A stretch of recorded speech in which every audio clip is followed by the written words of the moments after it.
and welcome to today's webinar. What is the social model of disability and why is it important in child mental health?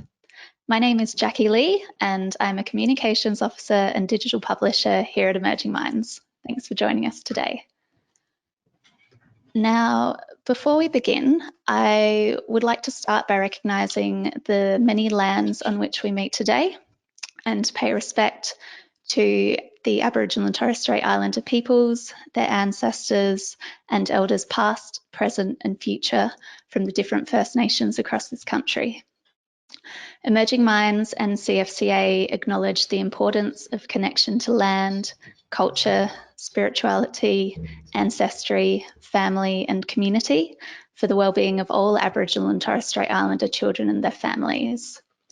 Now, today's presenters and I are joining you from the traditional country of the Kaurna people on the Adelaide Plains, whose land extends from Port Wakefield and Crystal Brook in the north to Cape Jarvis on the Fleurieu Peninsula in the south and across to the Mount Lofty Ranges in the east.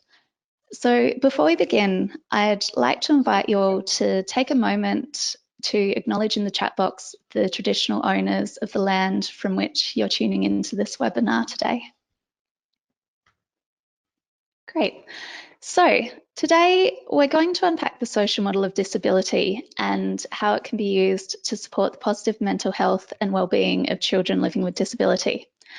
By the end of today's webinar, we hope you'll be able to identify the ways in which disability may influence children's mental health and well-being, both positive and negative, understand the social model of disability as it relates to nurturing children's mental health, social and emotional well-being and development, to describe how the social model of disability can inform practice approaches which better support children with disability and their families, and to recognise the importance of seeing the whole child, not just their disability.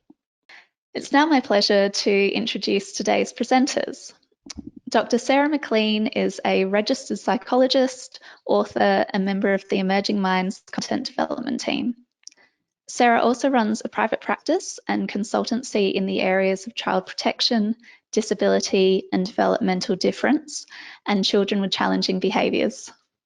Hi, Sarah. Thanks for joining us today. Hi, Jackie. Great to be here. Thanks. I was wondering, why are you interested in particular in working to improve the mental health of children with disability? I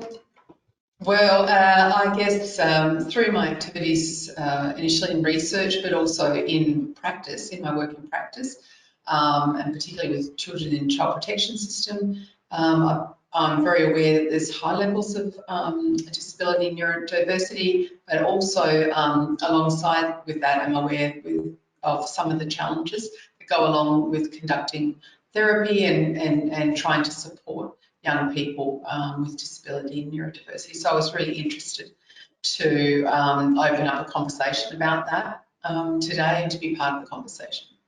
And also to hear from our lived experience partner as well. I know. Yes, I'm really excited for that too. Thanks, Sarah. So yes, we're also joined today by Chris, who is a disability support worker and a mum to two beautiful boys, the youngest of whom, Sam, lives with severe physical disability and vision impairment. Hi, Chris. Thank you for joining us today. Hi, it's great to be involved in this webinar today and giving information on my lived experience. Thanks. Yeah, we're so grateful to have you. What motivates you to work with Emerging Minds as a child and family partner? I think it's quite important because I want to spread the word of how professionals and just regular people within the community can adapt communities and get information on how to make people with disabilities live better within their environments. Yeah, of course. It's really important to have your voice as part of the conversation. So yeah, we're very, very thankful to have you here today. Great. Now I'd like to hand over to Sarah to give us an overview of the prevalence of disability in children in Australia and the importance of the social model of disability. Thanks, Sarah. Thanks, Jackie. So I just wanted to today take the opportunity to outline the social model of disability, and really it's just a very simple framework for understanding a child's experience of disability, and it's based on the 3 factors identified by the World Health Organization that really capture, that are the central features of a person's experience, a person who's living with disability. And I think that we think at Emerging Minds, the social model is a really good way to, offers us a way to help understand a child's experience of disability, and also that each child's experience of disability is unique and why it might be unique. But also to understand why children living with a disability might be at increased risk for mental health, developing mental health concerns over time, but also importantly gives us an opportunity or a way to frame or to approach the support that we offer to children who are living with a disability who might have a mental health concern.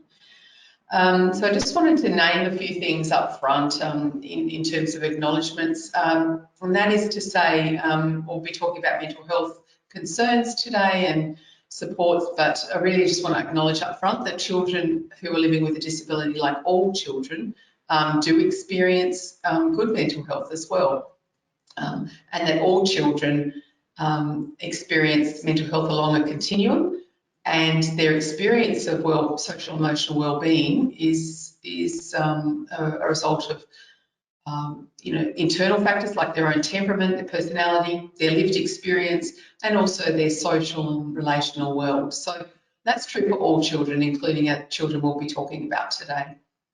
Also, I just want to acknowledge that as a professional or as professionals, we are all constrained and siloed a little in the way that we work. We just want to acknowledge that because we are all kind of working from a medical model, some of us more so than others, but I just want to acknowledge that. We're all constrained, I guess, to a degree by our professional role, by the service parameters that we work under, by the funding parameters that we work under, and so on. So I just wanted to acknowledge that, but also offer an opportunity today to step outside of that and explore what social model might offer in terms of developing supports for young people, and particularly to offer you the experience to hear from our lived experience partner, which I think is going to be incredibly valuable. Just to start us off with some headline stats, I just want to bring to your attention some Australian research that was done by AVES around the prevalence of disability in Australian children, which highlighted that between roughly 4 and roughly 10% of Australian children between the ages of 0 and 14 might be living with a disability. If we accept the Australian Bureau of Statistics tells us there's roughly 4.7 million children who are between the ages of 0 and 14. So depending on what stats you use, that tells us that there's probably around 350,000 children in Australia currently living with a disability. So it's a significant group of children for us to be aware of. And just internationally, just to confirm that international studies in UK and US have also confirmed high levels of disability amongst children, possibly even higher than what we've recorded in Australia so far. So, and I think importantly for us to keep in mind is that children who are living with a disability are at increased risk for developing mental health concerns over time. So just from a research perspective, most of the research has been done with children with an intellectual disability, where they found that between 38 and 49% of these young people would have an identified mental health concern. And similarly for children living with a physical disability, and cerebral palsy in particular, where there's been the most research, around a third of those young people would be living with an identified mental health concern. So taken as a whole, the data seems to be telling us that between a third and a half of children who have living with a disability might also be living with a mental health concern. So that number is a lot higher than the 14% that we might expect for children who are living in the general community. So these high rates of possible mental health concerns are not inevitable though, which is the good news. So the social model offers us a way of understanding why children may be at increased risk of developing mental health concerns, but also importantly gives us a framework or a guide around what kind of things we might need to consider when we're supporting the mental health of children living with a disability. And I just want to run through those very quickly in the time that I have. So firstly, as practitioners, I think it would be good to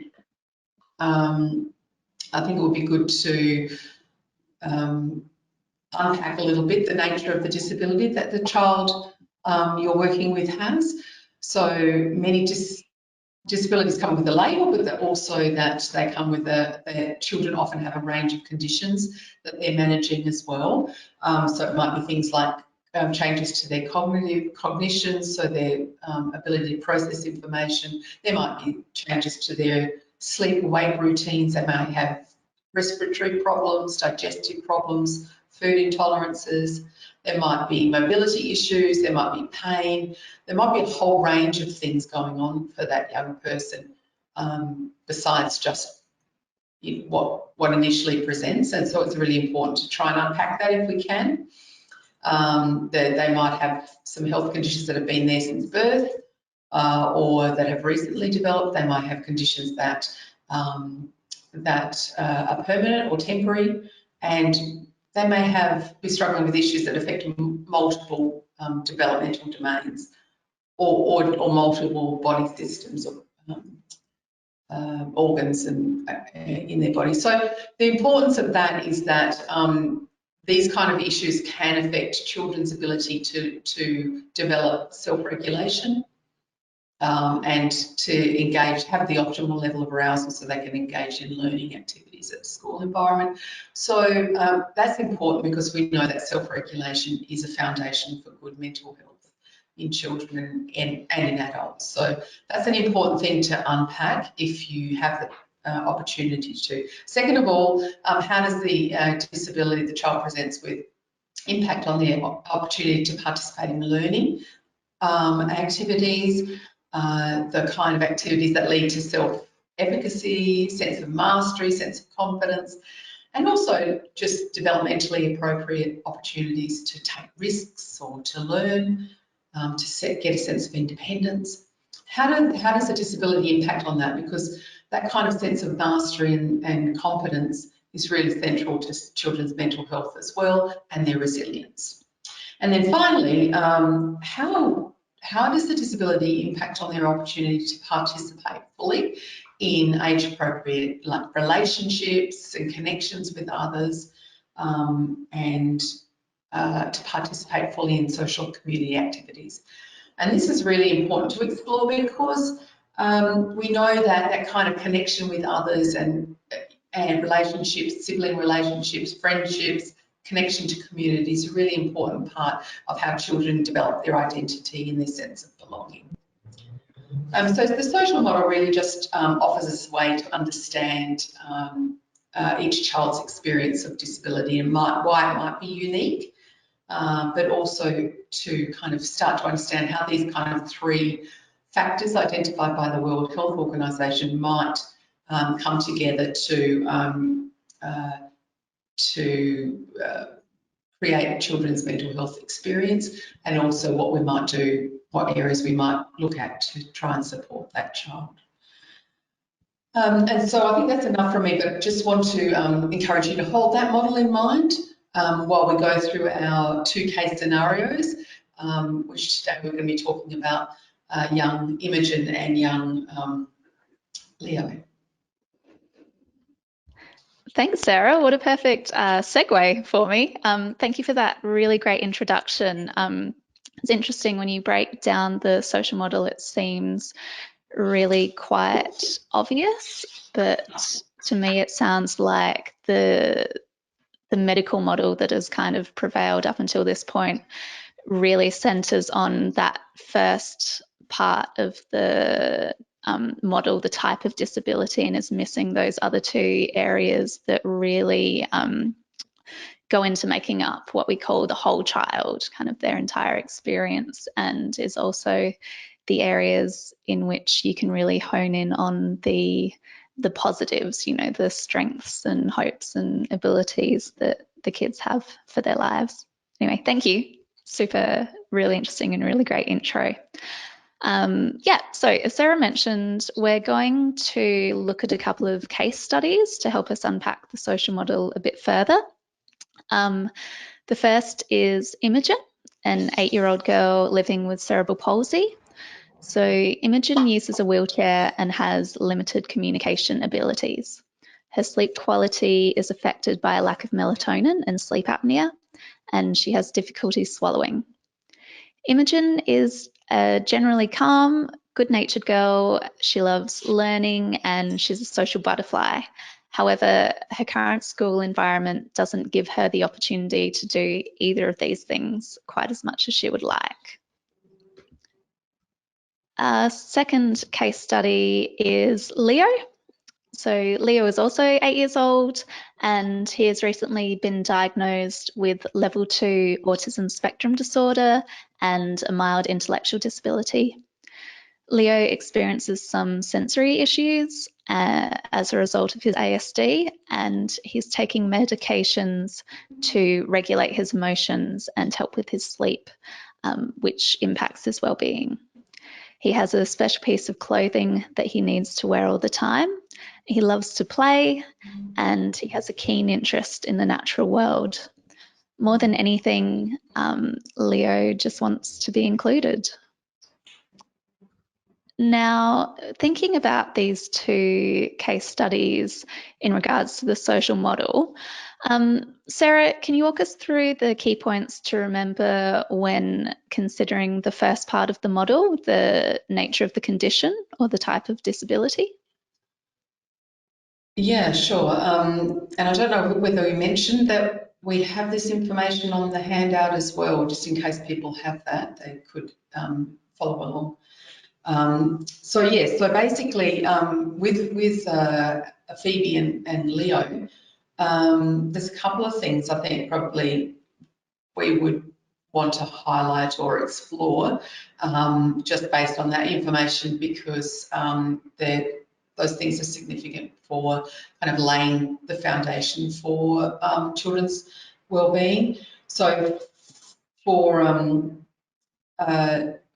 many children would have difficulties with cognition, so how they think, how they process the world.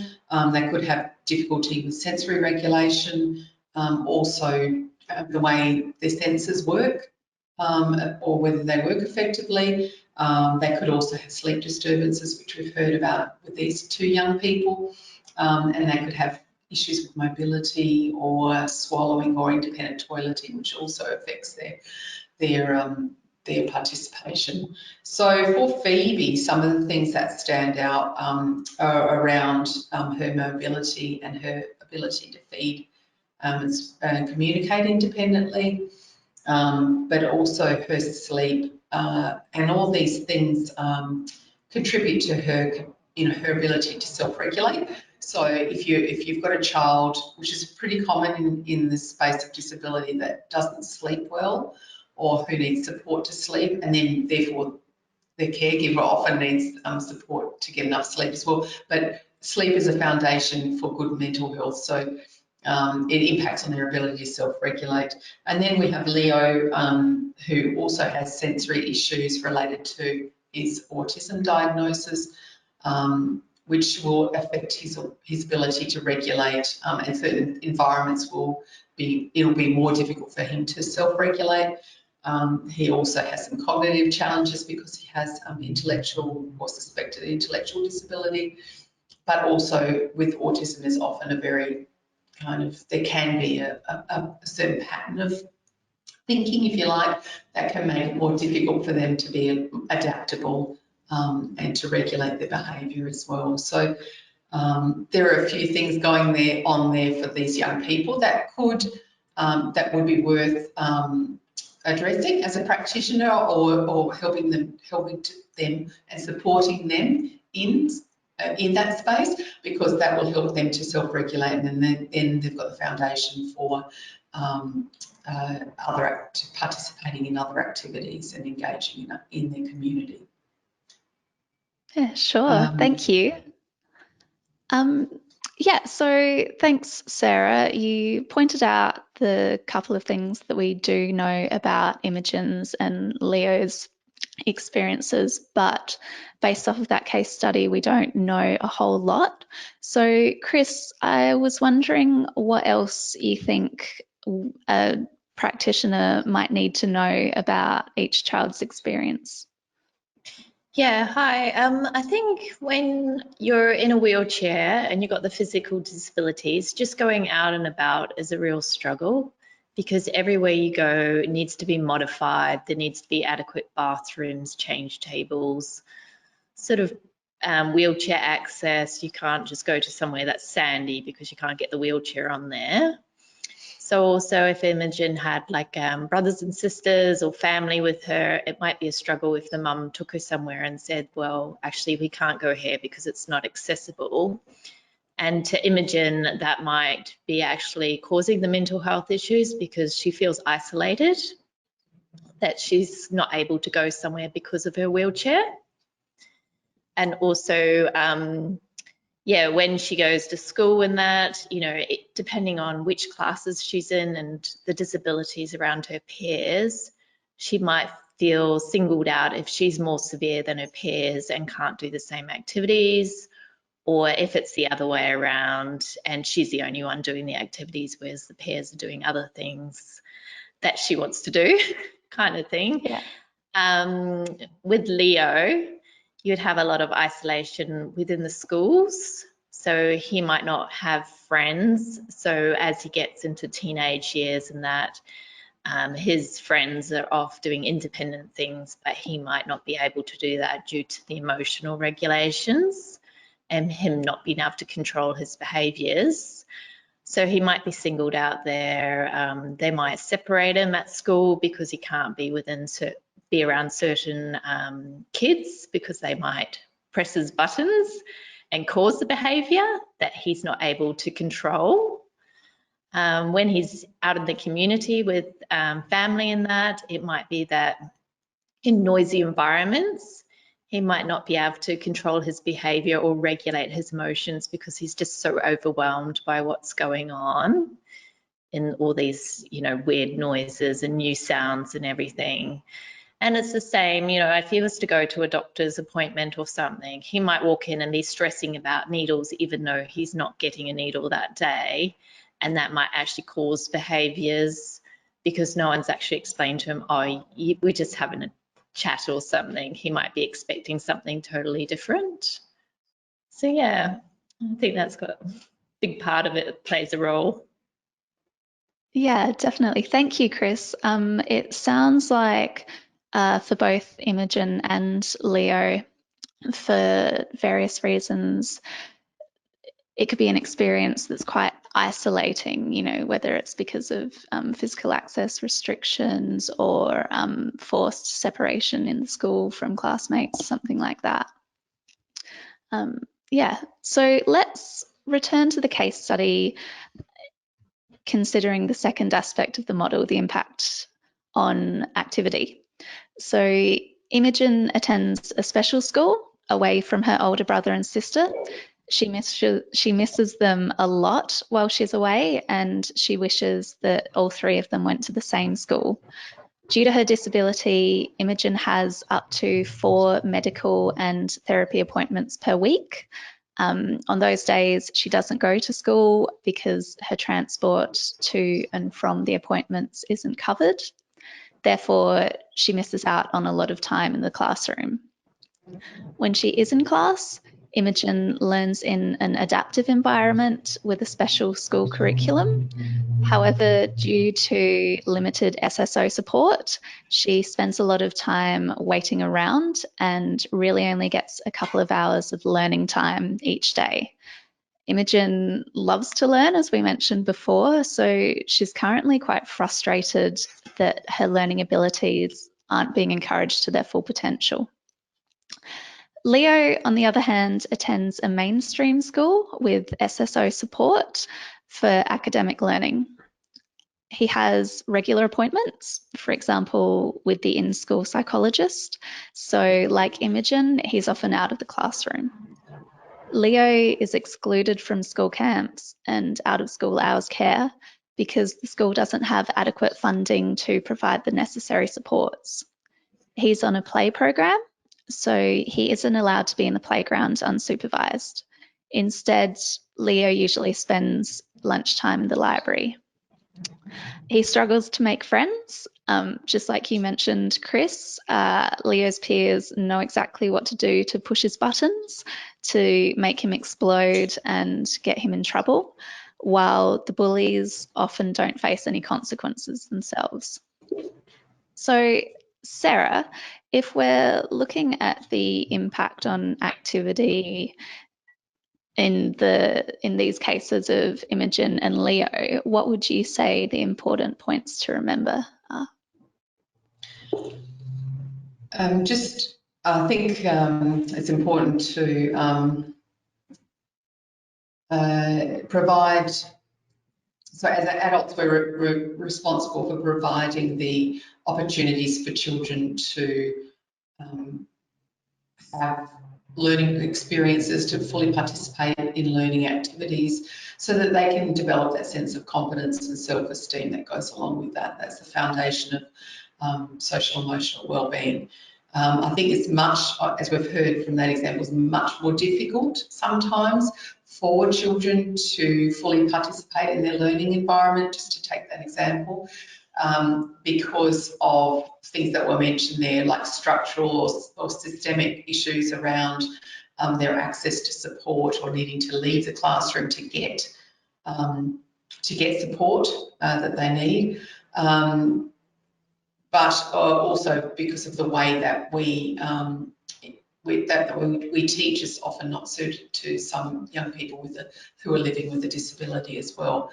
And ultimately, you know, the classroom environment is one where you have to meet, well, there's a pressure to meet the needs of most children. So even in a special class like Imogen is in, there'll be a variety of needs, and so it's quite a challenge for teachers to be able to address the learning and mastery sort of goals for all young people with a disability. But I guess the message is it's our responsibility as adults to create that environment where they can have learning opportunities and where we can push them to extend themselves and to learn and have that same sense of mastery that other kids you know, strive for, yeah, so if we don't provide that, then we could place children at more risk of feeling a bit hopeless and not having that sense of resilience and optimism. Yeah, thanks, Sarah. Yeah. That's a really excellent point. And actually, the question I had for Chris was, what do you think the adults in Imogen and Leo's lives could do to help build their sense of achievement and control? I think about basically asking them what they want, because even though Imogen's maybe non-verbal, she'll still have some form of communication. So it's about learning what kind of communication she has, how she can answer questions in her own way, whether it be body language or a smile or something, and simply give her choice and control to give her a sense of belonging. And I think it's important that you look at every activity that a child may attend and think, how can I simply modify the environment so every child is included with all different types of disabilities? So it might be for Imogen that if she goes to play-based activity, just having a higher table where her wheelchair would fit under, so she can access the equipment and all that would make a world of difference to her. And then when Leo's involved, you know, again, it's asking him what he would like to do, giving him options, choice and control, making him feel like he's in control, but really, you know, you're only giving him a few options. Yeah, give him the sense of belonging if he goes to activities, but he's getting overwhelmed by it, maybe taking him away, doing something else quiet, and then coming back to that activity. So he's still feeling that he's achieved the activity in the end. And yeah, just small modifications to the environment works wonders. Yeah, sure. So it sounds like they don't need to be massive structural overhauls. That example that you gave of Imogen's wheelchair and just having the table height adjusted to accommodate her sounds quite, you know, straightforward and easy enough to do. We saw a lot of barriers in those two stories, particularly around support staff. What do you think can be done to overcome such barriers, besides, of course, employing more support staff, SSOs? Well, I think it's about structuring the days better, having knowledge behind each disability, having, you know, sort of the likes and dislikes, the triggers and things that are going to work a bit easier. I think Imogen's really struggling because in a disability setting, whether it be, you know, residential care or aged care or anywhere like that, you've always got the hoisting, which can take considerably a big portion of your day. If you have 5 kids in Imogen's class, that's like 10 minutes each child to be hoisted, and then 10 minutes to be hoisted back into their chairs, and then there's the changing in the bathroom, going to the toilet. That's another 10 minutes. So each child's probably taking up, you know, nearly an hour a day just from transfers and toileting and feeding. So it's a big portion of the day each child, and if there's not adequate staff, you're not going to get much done in a day. And I think with Leo, you've got more, he has to be constantly watched, and you know, his behavior needs to be reinforced, to be directed in the right way, to stop the triggers that are going to escalate and cause the behaviors, so that he feels like he's had a good day where no one's told him off. And, you know, he's making friends because he's choosing the right decisions and being influenced by the right peers. Yeah, sure. That makes sense. And so Chris, it's important, would you say it's important for all the adults that are surrounding these young people to understand what their triggers are, what causes frustration for them, and how we can help them to learn that skill of self-regulation, even though that might have to be adult-led to start with? Yeah, it's definitely very important to know the disability and know the triggers, the likes, dislikes, and everything about them, and how they communicate and how to interact, so that, yeah, the well-being is all covered. Because for children to learn, they do need to be at that optimal level of, you know, like they can't benefit. It doesn't matter if you've got the best teacher in the world, but if the child's out of class, like Imogen, like toileting or being hoisted or whatever, or they're sort of tuned out because their regulation is off, then they can't really participate fully, can they? Yeah, I think that's correct. And with Leo, he would struggle in a mainstream classroom if there's, say, 30 or 40 kids in the class. They're all yelling and screaming and they're having a great time. But for Leo, that might be overwhelming, which might actually trigger the behaviours. So for staffing to recognise the triggers before they happen, remove him from that situation to cool down and have some quiet time, and then coming back without actually doing anything wrong. So it's allowing him to self-regulate at his own level. Yeah. Yeah. And as much as we want to understand the individual triggers, have you had any experience where, like, there's in psychology, the word called universal strategy, so the whole classroom is involved in regulation, or, so it's not stigmatising in that way, that a young person is not singled out. So it might be, the incredible 5-point scale or whatever, lots of movement breaks or whatever it is that the classroom needs to do as a whole. I think in an ideal world, that would be great. But I think nowadays, with classes just getting bigger and bigger and bigger in mainstream, it's harder for the teacher to create programs for every single child. And even though Leo may have the diagnosis, there may be other kids within the classroom that haven't been diagnosed yet that are also got behavioural problems. So in a class, you could have 5 or 6 kids that are showing behavioural problems, but only Leo has the diagnosis. So only Leo has the support, whereas the other kids have no support. So it's very tricky for a teacher. Yeah, absolutely. Yeah, it's very complicated. Thank you, guys. That was a great discussion. It feels like we're flowing really nicely into the Q&A discussion, but before we do, I just wanted to look at the final part of the social model and the 2 case studies. So Imogen faces a lot of accessibility barriers when it comes to participating in day-to-day activities, which we've kind of touched on. Her parents need to go to a venue or an activity first and assess its accessibility. For example, can her wheelchair move around okay? Is there any risk of any toileting difficulties? Before they then take Imogen the second time. Family gatherings in particular can be hard. Imogen's extended family often forget about her when they're planning where to go. For example, they might choose a restaurant without wheelchair access. Imogen would like to join the Girl Guides so she can make some new friends and do the same kinds of activities as other kids her age. She's also heard about disabled surfing and would love to try that this summer.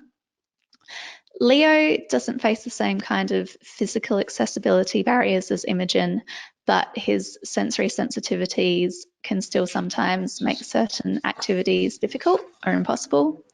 His older brother, Max, joined the Scouts last year, and after seeing how many friends he's made, Leo desperately wants to join in too. He tried the Writing for Disabled program once last year as well and really enjoyed it, so he'd love to try that again too. So, Sarah, thinking about the lens of participation, what would be important for a practitioner to consider when looking at Imogen and Leo's cases and how their disability might be impacting their participation? I think just really to understand that children living with a disability, there can be more barriers to connection and to participating in community events, social, to be part of a social community, to form great relationships with their friends, as any 8-year-old will be wanting to do. Say, forming friendships with same interests, kids with the same interests that they have. So it can be more difficult, but we know that it's important because that's a really important part of kids' identity, especially at this age, that they starting to sort of work out what they're good at, what they're not so good at, where they belong, who are their friends, what are their interests, that sort of stuff. So that's a really important stage of kids' development. So it's important for us as adults to support children and often the family to be able to follow children's interests and connect them to communities that are important to them. Definitely. Thank you, Sarah. And Chris, considering both Imogen's and Leo's stories, how can professionals foster and nurture the relationships and connections that Sarah was just talking about that are so important to children's well-being? I think it's important when you go to mainstream social activities where they're joining in. So you've got Imogen and Leo both wanting to join Scouts, Girl Guides, and I think to be able to participate, you need to upskill the leaders to say, hey, these kids want to participate, these are their disabilities, this is how we can adapt the environment. And I think it's, on board you have parents or support workers coming on board and say, okay, what kind of activity are we going to do today? And before the activity happens, you say, okay, well, Imogen might need this and this modified so she can do the exact same activity as all the other kids. So then she's fully participating within the activity and not being excluded at all. And same with Leo, it's just about kind of, again, making sure that he's not getting overwhelmed. The triggers aren't going to kick in. If he has difficulty socializing, it might be just guiding him on questions that he could ask his peer. So, and maybe look them in the eyes and just kind of guiding them on what their programs are within the speech and OTs that are set up to him, so that he's learning in a real environment and without actually realizing that he's learning and doing an OT or speech session. And yeah, just getting him amongst his peers is a real key. But I think it's about them learning the disability, learning how they can modify it, seeking help if they don't understand something before they can actually participate. Sure. Awesome. Thank you so much, guys. That was a really fascinating discussion and an insight into the practicalities of the social model. We've got a bunch of great questions coming through already, so let's just dive right in. One viewer has asked how to distinguish between medication effects versus mental health concerns. Well, I guess when you're looking at disability, obviously you might ask the parents or the carer with them and really question, are they behaving like this because they're doing it on purpose, or is it part of their disability? And I think you'll find most parents or support workers would be open-minded to say, well, actually they're behaving like this because they don't understand how to do this, or they can't work out that you're smiling and you're happy, so they think you're angry. So it's about doing that kind of thing. And I think with Imogen, obviously, she might be taking medication that make her a lot sleepier during the day. So she might be, some days napping in a wheelchair when she should be actively playing. And I guess, yeah, just kind of working out, well, obviously it's not because she's been partying all night, it's just medication. So yeah. And Yeah. as psychologists would kind of like look at a bit of a timeline around, when kids started medication, and were some of these issues there before they started medication? Is there any difference before or after? And you can do that kind of, psychologists can do that more formally, but you can also do that informally. Just having it's all about, I guess, knowing, like you're saying, Chris, knowing the child and knowing what's going on for them. Can make a big difference, and that's where support workers, disability support workers and parents are really important in having that kind of rich sort of sense of history of the child as well, which specialists just can't have that. So yeah, certainly there are medication effects to be aware of, but there are also lots of benefits with medication as well. So just having that sense of what are long-standing issues, and what are things that might have come about since the onset of medication or a trial of medication. And often it does need to be tweaked over a period of time as well. Yeah, I guess it makes a great case for the continuation of care, the more holistic model of professionals being able to work together, so that, as you say, that the whole story is easily accessible to everyone working with the child. This is a question probably for both of you. How do you include Aboriginal and Torres Strait Islander cultural perspectives for children with additional needs? Well, I think for like any child, you look at their cultural background and you really see what sort of cultural needs they need to be addressed. And like any child, you include them just like anyone else. You don't isolate them because of their cultural needs. You adapt the environment to meet their cultural needs. Yeah. Yeah, I mean, I can't speak with any authority about the needs of children with from Aboriginal Torres Strait Islander background, except through sort of my observations, and that is that connection and is really important for these young, especially important for these young people, and also that some of the disability language is quite off-putting, and because often children aren't seen as having a disability, that's just their way, and I think that's a really lovely way to think of children, just as unique kind of individuals. So I don't have any just my lived experience of working with kids, just to emphasise how important that sense of belonging is, and how important it is to be accepted as the person you are, the unique person you are. I've seen that really beautifully done. Yeah, thank you, Sarah. Thanks, Chris. I wonder if the Healing Foundation might have any resources in particular around working with First Nations children with disability. I'm not quite sure. Myself, I haven't looked, but that might be a good place to start.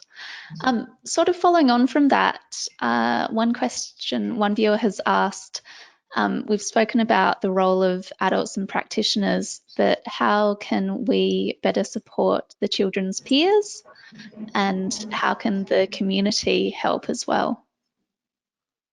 Well, I think that's a really great question. I guess within the peers, so there's an organisation called Young Carers organisation that would actually go into schools and educate classrooms with kids with disabilities, and educate everyone on how to act, how to modify the environment, and just information on the disability. I always invite kids to be open-minded and ask whatever they're thinking, because the more questions they ask, the more understanding they ask. So it might just be for a kid that's not able to eat, so they'd have a peg, and you might have a peer go, "What's that on their tummy?" And it's about saying, "Oh, well, that's how they eat. Just like you and me, we eat through our mouth, they eat through their tummy." So it's just basically saying, well, actually, this is normal in their world, and it's nothing different, and just making it seem so relaxed. And if they want to ask weird questions, then I quite willingly invite them to ask whatever they want and just answer openly. And I think that's the best way to answer it, without them feeling like, oh, that's just so weird, they don't want to talk about that, or and they get that stigma to say, oh, that's something wrong with that child. You kind of make it sound like, there's nothing wrong with this child, they're just different. Yeah, that's wonderful. That would, I would think, help with the child's experience of belonging and not feeling any shame or stigma, as you mentioned, around their disability either. Sarah, did you have anything you wanted to add to that question? No, I think that I like your point, Christine. It's like normalising difference. I think is a really great value to teach sort of kids, if you have that opportunity. Having said that, some of the social difficulties that kids with autism can experience are really challenging, because they can have a slightly different pattern of social interaction and friendships, and they can it can be difficult for other children to accept sometimes. So yeah, I think the schools do some really great stuff around inclusivity, and sort of really, the more you understand, the less reactive you're going to be as a kid, I think. But children do have their limits, especially young children. So they do like to tell you how it is. But I think that's something that's can be developed over time, and the school is a really good place for those kind of conversations to happen. Yeah, I'd like to come back to that in a second because I think it connects nicely with one of the other questions we've received. But just a note, one excellent viewer has commented that the First Peoples Disability Network is a great source of information and support when it comes to working with Aboriginal and Torres Strait Islander children with disability. So thank you for sharing that. Really embodying the sense of collaboration that these events are all about. Going back to what you mentioned, Sarah, someone has asked how you would recommend helping children like Leo with problems like bullying. Or generally like I think I'm just sort of alluded to, like generally we work with the school around a whole of classroom or a whole of school strategy to build, young people's understanding of each other and tolerance for difference. And there are some programs that schools run. I think what's important in those, that there are different programs that can be run. What's important is that there is kind of a common language and a common approach to young people, and for children who might have difficulties with bullying, especially where they don't have very well developed language or problem solving skills, we can use social stories or visual cue cards to provide them with options for what they can do in different situations. So sometimes that kind of social problem solving that we all kind of do on the fly, or we kind of react in the spur of the moment, needs to be actually taught to young people very explicitly and using a lot of visual prompts or social stories. So it's a two-pronged, we need to have an accepting environment, but we also have to help support that young person to build those kind of resilience and self-regulation skills that are needed. And sometimes it has to be taught quite explicitly. Yeah, sure. Thank you. Chris, did you have anything you wanted to add to that question? Well, I guess it's down to education within schools and environments, because I mean, you can have two different schools with two different approaches. One school might look at him and go, oh, he's just being naughty, he knows what he's doing, and may not accept any behavioural plans or anything and not really implement anything. And say he's getting picked on, and then a bully might, he might punch the bully or something because he's just had enough and doesn't know how to tell that bully to go away. Then he's the one that's going to get it suspended, while the bully's just going to have a good day at school because he's the one with the black eye. Kind of thing. And then you go to another school and they're really motivated and they can see, oh yeah, he has autism, these are his triggers, what can we do to help? And they will actually help intervene, promote good behavior, and really get into his brain and kind of go, well, what's going to work, what's not going to work? And the bullying won't be there as much. So yeah, it's down to educating his environment and the peers within it. So I mean, I think that raises a great point, because it's really about the fit between. It's not about so much about changing the child, but improving the fit between the child and their social world. That's where the problems arise, isn't it? Yeah, definitely. Definitely. I'm not sure if either of you will know the answer to this or not. Someone has asked whether adults with disability are currently being consulted in how schooling can be made safer for children with disability. Have either of you heard of cases, where there's that kind of co-design relationship? Not really. I mean, basically, you mean like within the adults, within the environment, or the adults with the disabilities? I believe the question, and please pop into the chat and correct me if I'm wrong, but adults with lived experience of disability themselves, Yeah. being consulted about the school environment and how it can be improved and made safer? Generally, within the school environment, they have the education department and they have policies and all that other jargon. They don't Yeah. necessarily go to people with lived experience, but they might go to the school psychologist or something to say, you know, what can we do better?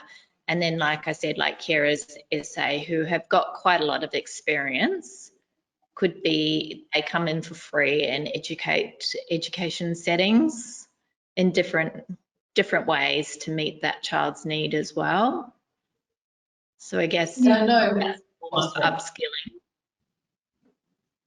and I Yeah, know sure. that person-centered approaches are really important into the adult disability space, and so, and I believe, and I could be wrong, that there is some consultation. There was some consultation as in relation to the Royal Commission, where adults with lived experience were able to have some say, but I don't have any more details on that.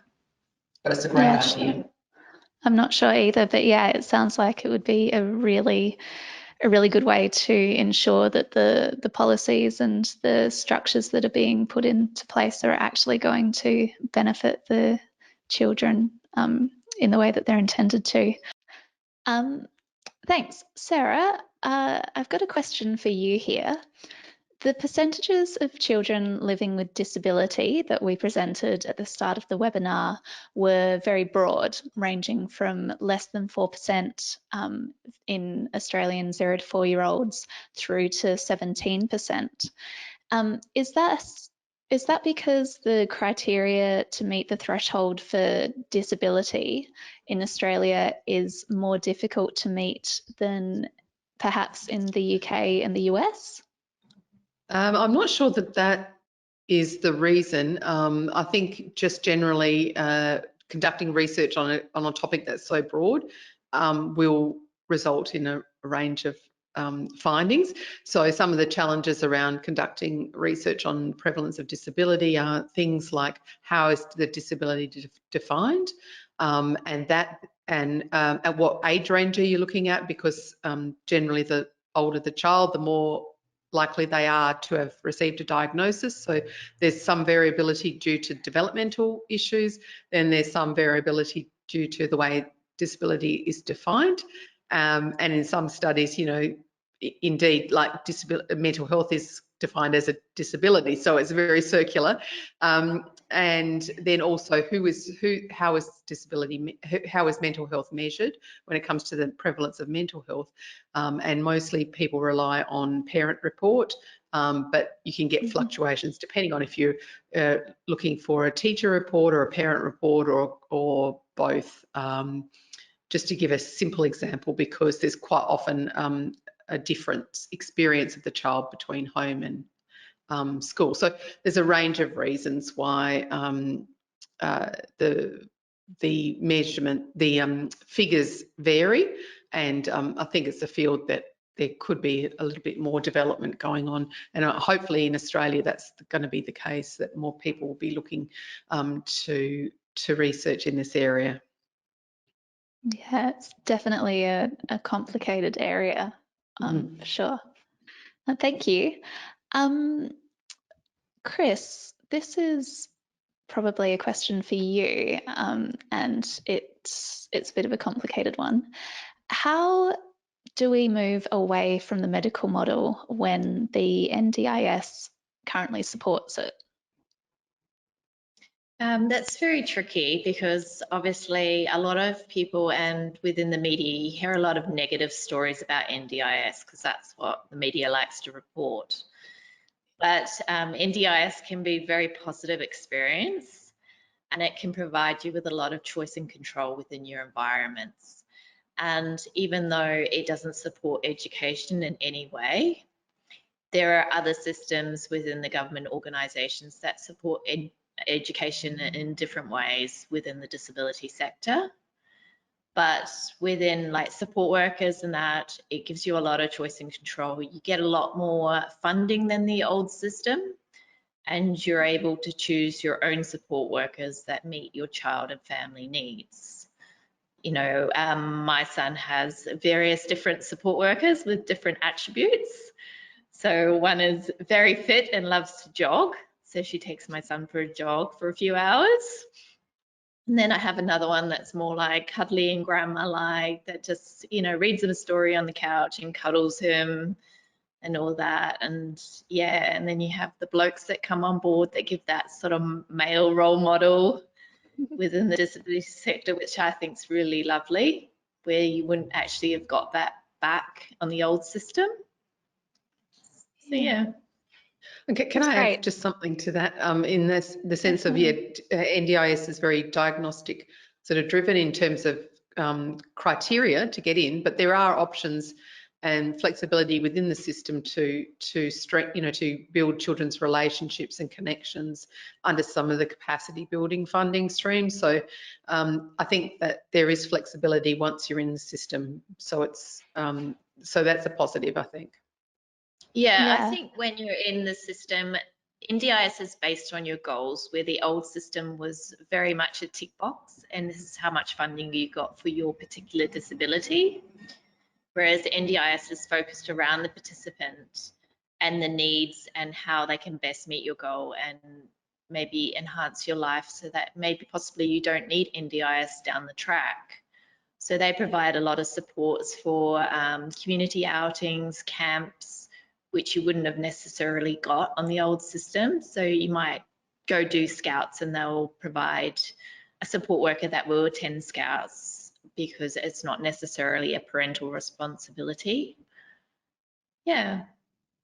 Yeah, that's great. Thank you both. It's, as you say, we're also used to hearing the negative stories in the media about the NDIS. So it's good to have a think about the ways it can be massaged to give the positive kind of more holistic outcomes that we're looking for.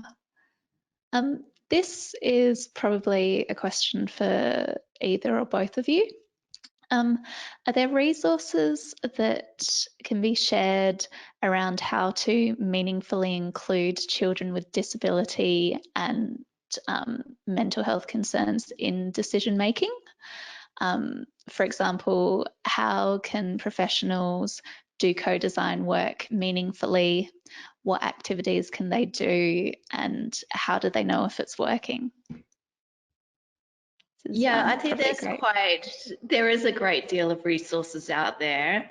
And I think if you're conducting any kind of activities, whether educational or community based, there's always an organisation out there that you can consult with that would come on board to help you adapt the environment to include everyone of all disabilities. In the school and education setting, if you're in a remote area of Australia, there's specialised disability support staff out there that actually come out to the school, work with the school, provide resources so that the children can be included, make sure the appropriate plans are in place, all the reports are done, and just provide that ongoing support throughout the whole entire year. And generally, like if you're working with children in a collaborative way, there you can use visuals often to support their decision making at an appropriate sort of developmental level. So you wouldn't be asking them, to use a simple example, to set complex goals for themselves, but within their abilities, you can still support their active decision making by often with the support of visual tools. So even simple decision making for young people who are non-verbal about whether they want to drink or whether they want food. So, and you can scaffold that all the way up to, do they decisions about the program at school or whatever. So there are ways that you can involve children in decision making and help build that partnership approach. And I know in the adult space that person-centered planning is a big thing. So I think it's great to aim towards that for children and adolescents as well. Yeah, definitely. Um, I know Emerging Minds has a child and family partnerships toolkit available on our website. It doesn't currently have any resources specifically around co-design work with children with disability, but you may find the podcasts and practice papers and other written resources in there helpful as well. So you can find that on emergingminds.com.au under resources and then toolkits. Cool. Next question, again, could probably go to either of you. What are some of the potential pros and cons of integrating disability schooling with standard schooling? Yeah, I think that's another very important question. When you're a parent with a child with disabilities, you have a lot of options. So one of the options is actually choosing a school where they have a mainstream program in place, where they might have a disability unit within the school that the children may attend, and then they get integrated within some of the classroom activities throughout the day. I think like Imogen, she has a lot going on and a lot of care needs and self-help. You know, she needs to learn a lot of self-help, like feeding, and all these things take time. And I think when you're integrated within a mainstream school, sometimes they may not have the space within the classroom to be able to nurture those skills that she needs to learn. So that's where the units within the school are really beneficial, because you can go and attend the class, but then for lunch and recess, you might go and learn some of those self-help skills, then go and do some bit of play with the mainstream school, and then go back and forwards. And, you know, it's very helpful to have that kind of system in place. Some children don't cope with that because they might be able have a lot of mental health when they see their peers running around playing ball, and they sit back and they know they can't actually do that, and they're very isolated because the activities within the playground don't necessarily meet their needs. So having them in a school environment where all their needs are met, the peers are on the same level, can actually be beneficial in that way. But then you also have the role models as well. So the peers that behave well and will teach the other kids, you know, good role models, how to do things, and they learn from seeing and doing. So there's good and bad points about that kind of situation. Yeah, would it be fair to say that it comes back to exactly what we've been saying about understanding that uh, each child's experience of disability is different? No two children with disability, even if it's the same disability, will have the same experience of it. So maybe rather than thinking all children with disability should be able to go to an integrated school, or all children with disability should go to a special school, maybe it comes down to assessing each individual child and their experience and their strengths and needs. Yeah, I Yeah, would think that be fair to say? that's a very good point, because like for instance, my son, he did actually go to mainstream daycare for, well, from 6 months to 5 years, and then on to mainstream school. In daycare, he thrived because all the little kids, you know, would feed him his bottles and really help him out. And then it was a really cute environment. But then when he went to mainstream school, it was the opposite. So the teachers segregated him. So all the kids would be sitting on the floor reading a story, and he would be over in the corner with his support worker, you know, reading the baby touch and feel books, because his body didn't work. So they perceived him as a 2-year-old rather than a 5 or 6-year-old like his peers. So in that situation, he was really excluded. So the mental health would have, you know, really been quite bad, because he wanted to be sitting on the floor with his peers reading a story with everyone else. But Yeah, of they often course. took him away to do his own program when it wasn't necessary. So Yeah. that was more down to the lack of knowledge, the lack of willingness to integrate a child with a disability. So yeah, so the decision was made to basically enroll him in a special school, which he seems to love, but he also misses, you know, the other kids chatting around him, telling jokes and all that. So there's good and bad points about it, definitely. Of course, yeah. There's no easy black and white answer to that one. Don't think there's any answers like that in the mental health or disability space at all, unfortunately. And, No. it's often and it's often complex because, you know, you're talking about social needs and their learning needs, and, you know, there's quite often a mismatch, like with your son, like Chris, you were talking about, that he cognitively not necessarily delayed, but physically very delayed. So and we see similar things with autism as well, where children can not be, you know, can be quite smart, but still cannot cope in a mainstream classroom. So it's really balancing all their needs for learning, belonging, you know, their cognitive needs, their sensory needs. It's all of those, really understanding all of those things and communicating those things really well to the team around that child. Yeah, thank you. We kind of touched on this a bit in the presentation, but I think we can expand on it. How do you know how to support children with minimal language? How can you understand their needs? So, That's a good one for you, Chris. yeah, Yeah. well, there's lots of specialists out there that actually do school visits and upskill education providers. And there's also opportunities, and another one to bring back the NDIS, they actually fund community activities where they'll upskill the providers to provide activities as well, part of the participants' plan and goals. So there's a lot of resources and funding out there, and obviously there's specialists out there that deal in pods where they're picture communications, iPads, switches, whatever form of communication they might need. There's always a specialist out there. And yeah, if you're education based, there's education providers that provide that for free through the education department. And if you're community based, well, that comes out of your NDIS package where there's funds in there to upskill anyone that's working with the participant.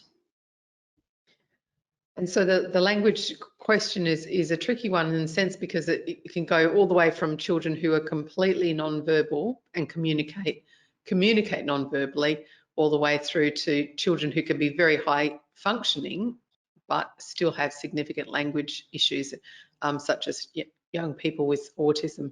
So yeah, it goes all the way from, you know, supporting kids to learn those augmented communication things like the pods and the picture exchange, and other programs, all the way up to teaching more higher level language skills like social skills. But just generally, the more scaffolding and structure you put around children, the better, and the more visual aids you can incorporate that takes some of the burden, the language burden away, the better children will be able to cope. The more you can explicitly teach the kind of skills that you want them to learn through social stories or other really step-by-step instruction methods, is the better they will be able to internalise that sort of stuff, because quite often we rush to language-based interventions, and many young people with a disability just don't have the language skills. Even if they appear to be talking well, sometimes they don't have the language understanding or the ability to express them complex things like emotions very well. So yeah, the structure, the scaffolding, visual supports, and unpacking those language skills that you want them to learn are all really important points. Definitely. Thank you both. And now our final question is, how do you effectively engage with the families of children living with disability? Yeah, well, it's down to just asking questions, you know, just getting to know the family as a whole, and not just saying, well, you have a child with disabilities, let's talk about them, because often it's the family as a whole that you need to learn about to be able to support that child, meet their needs. Sure. Yeah, and family members are often they're the source of support for young people. They're also often the communication, they're the mediators of a child in their outside world. So they're really important. And if to some degree, the better we can support families, the better we can support children. And I think that's one of the strengths of the NDIS, is that you can actually, spend more time with parents and caregivers around strategies for supporting the child than you can under other funding systems as a practitioner. So that's a really good. And just, like you're saying, Chris, be strengths-based. Some of the things that come from having a child with a disability, we tend to focus on the deficits or the loss or the grief, but there's also, for many families, great joys and great resilience and inequalities that come out of that experience as well. So it's really good to connect with them about that as well.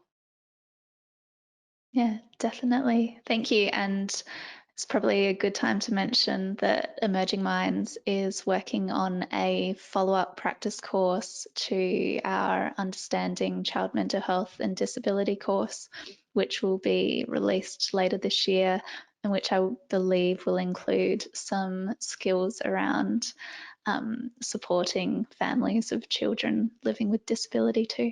So watch this space.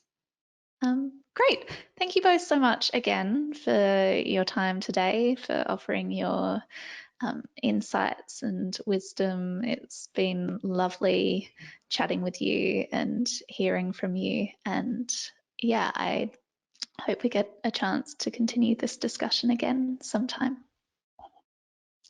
Great, it's been a pleasure. Thank you. Thank Thanks, you. Grace. No worries. But before we go, we just want to show you a quick video introducing our Understanding Child Mental Health and Disability course. You can access this course for free, along with a whole bunch of other courses on supporting infant and child mental health at learning.emergingminds.com.au. Hello and welcome to this course about kids living with a disability. In this course, you'll hear from kids like me about what it's like living with a disability and what makes us happy. You learn that disability looks different for each child. Sometimes it's hard to see disabilities, and sometimes it's easier to see.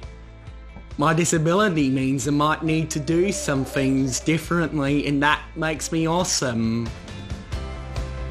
In this course, you'll learn about why family is so important to me. And how to help my family and me so we can make special memories together. You'll learn about different ways I might let you know what I'm thinking and feeling. And how you can help me feel understood. Are you curious about these things? I hope you enjoy learning about children like me. Okay,